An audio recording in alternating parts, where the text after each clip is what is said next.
اب اندھیروں کا تسلط ہے یہاں، روشنی بن کر گزرنا چاہیے۔ تمام تعریفیں خدائے بابرکت کے لیے جو تمام جہانوں کے پالنے والا ہے۔ درود السلام محمد اور آل محمد پر۔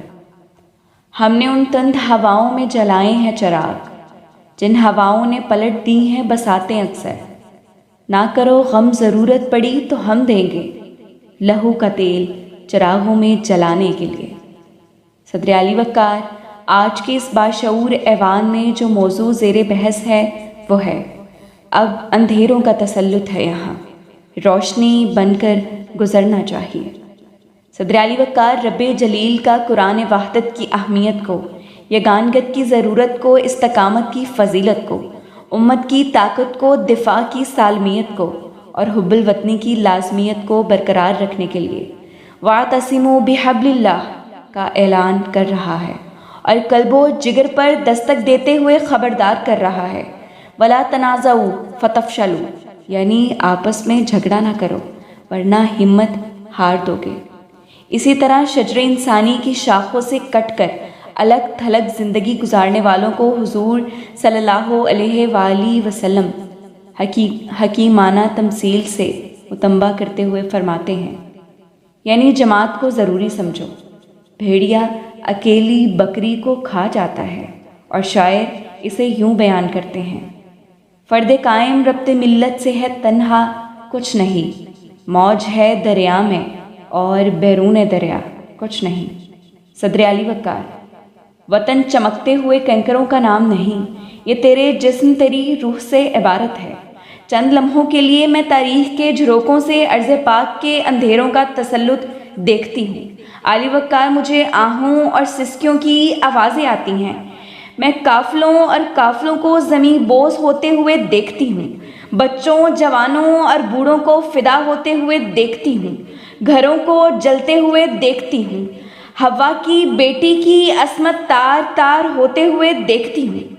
لیکن صدر علی وقار، ان سب مصائب کے باوجود ان چہروں کو حشاش بشاش دیکھتی ہوں، کیونکہ اندھیروں میں روشنی بن کر گزرنے والا جذبہ ان کو ان قربانیوں پر مجبور کرتا تھا، اور انہی کی قربانیوں کے صلے میں یہ عرض پاک مار سے وجود میں آیا، اور مزید روشنی بن کر گزرنے کا لازوال درس 1965 کو اس عرض پاک کے بیٹوں نے سینوں سے بم باندھ کر اور جان جان آفریں کے سپرد کر کے دیا۔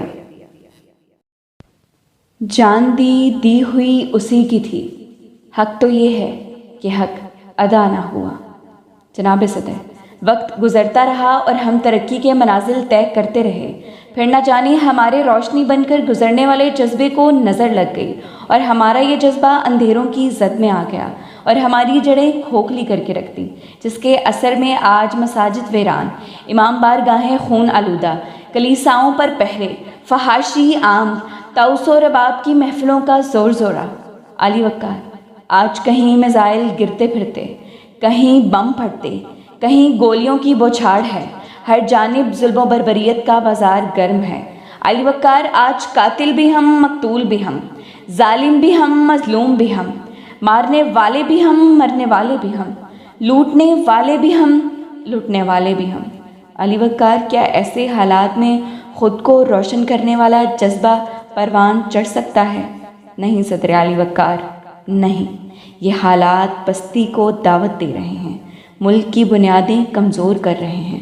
علی وقار، اب اندھیروں کا تسلط ہے یہاں، روشنی بن کر گزرنا چاہیے، تبھی تمہیں بلندی مل سکتی ہے، بالادستی مل سکتی ہے، بھلائی بھی مل سکتی ہے، کامیابی بھی مل سکتی ہے، مادی شوکت بھی مل سکتی ہے، روحانی طاقت بھی مل سکتی ہے، انسانی قیادت بھی مل سکتی ہے، دفاعی جرت بھی مل سکتی ہے، یزدانی نصرت بھی مل سکتی ہے، کیونکہ دیے سے دیا ہم جلاتے رہیں گے، وطن سے اندھیرے مٹاتے رہیں گے، سجاتے رہیں گے حقیقت کی راہیں، زمانے کو منزل دکھاتے رہیں گے، زمانے کو منزل دکھاتے رہیں گے۔